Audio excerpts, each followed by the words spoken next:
Okay, so we've got two different routers here. We've got your main plunge router, and then we've got your smaller trimming router.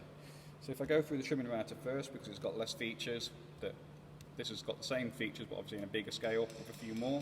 So we'll start at the beginning, go with the plunge router.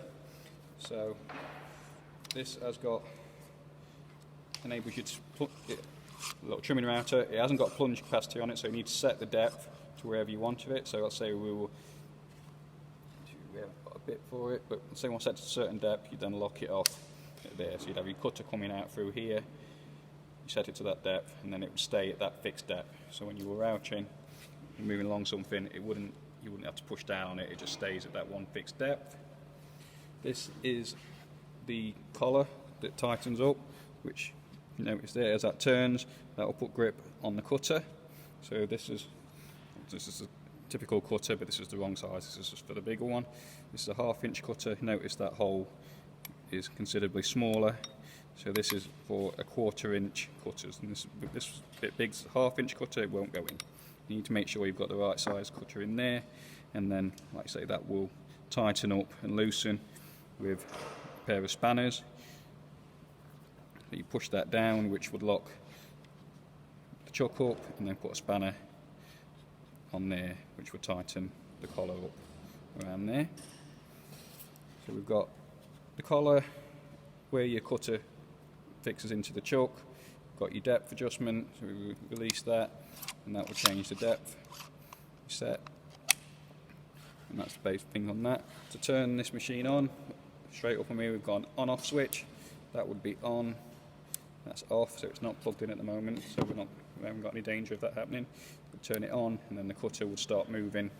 If this was the one in there, it would start moving in a clockwise motion, like so. Turn it off. You've got speed settings here, so if you wanted it to go slow and controlled, we could have it on the 1 setting, so it would be a slower motion. Move around quite slow. And move it across to a much faster setting.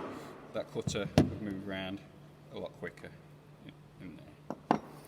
Okay, so it's on off, speed control, depth adjustment where the motor turns, and that's, you can again attach fences to here, so you put a slider fence into that, lock it off, and then that would give you a fence to control if you're running it along the edge of a timber, to give you maybe a rebate or a housing or something like that. You can put that fence attachment onto the router. That's about all I need to show you with that. It's a very simple tool. It's one big motor that just spins a cutter. Again, the key thing to remember is these are normally a 1/4 inch shank, which brings us on to the plunge router. This one is the correct cutter for this. This is known as a 1/2 inch shank. That goes into this particular cutter here. Notice the similarities. They've got very much the same plug in there. You put a spanner on there, you lock off the blade, and then you put the spanner on and loosen, change the cutters. Okay, I'll go through these cutters in a minute, so don't worry about that. This operates in the same principle as the trimming router. The cutters turn as the motor comes on. So again, it's one big motor that spins that cutter. Similar to the trimming router, we've got speed settings, anything from 1 up to 6 on this one. So again, 1's very slow, 6 is much quicker. Now the key difference between this one and the trimming router and the plunge router is the whole plunge part. So this scale here enables you to plunge. So if you put it on the edge of the timber, notice how the whole body of this router pushes down through the bed, so the cutter is exposed underneath the bed, which is obviously going to run on your timber. So you can got a lot more control. So if you wanted to put like a housing in something, you could start the motor on up so it's spinning, and then plunge into the timber, and then run along your jig or fence or anything like that. So with it having a plunge capacity, we've got what we call a depth stop here. So notice as we push this down, this little arm comes down there. If we were to loosen that, I believe I've got the spanner to loosen it, but that will touch one of these three. Yeah, so notice it comes down, goes on that stop, stitches that stop, and that will not let me plunge it any further than that. If I wanted to go different setting, maybe on that setting, it will go a bit deeper, the cutter will come out a bit more, change it around to the third setting, and it will let you go again that third bit deeper. Yeah, so notice the cutter comes out even more. Particularly useful when you're cutting worktops. You can do 3 passes without adjusting this depth set. So if you undid this, you could move this up and down to give you different depth settings. Okay. Turning this router on, you've got the trigger here, and again that one that we've seen on other power tools where if you pull the trigger in, push that in, it will hold that trigger on. So the router will consistently be moving, and you can spend more time trying to control the router rather than holding onto that trigger.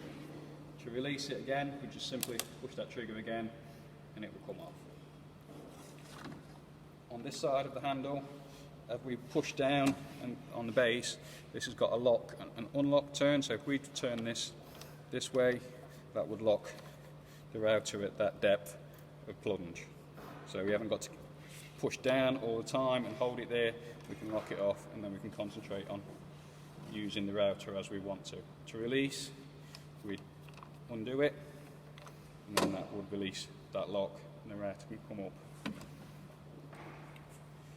We've got the exhaust here, so all the router cuttings, a lot will come out the side on routers, it's the way they do, that way they work, but a lot of the dust will be ejected through this ejection point, which again is where you can put in an LEV system that will collect a lot of the dust and take it away, so you're not blowing it all up into your face and it's not blowing all over your material that you're trying to see what you're cutting.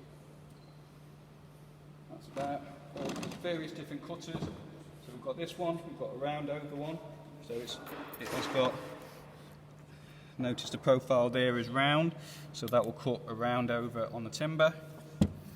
We've got a straight flute, so this is a typical one for use for cutting worktops. So this will cut a straight groove in something, or it will put a square edge onto timber. We've got, this is a similar one to one that's in there.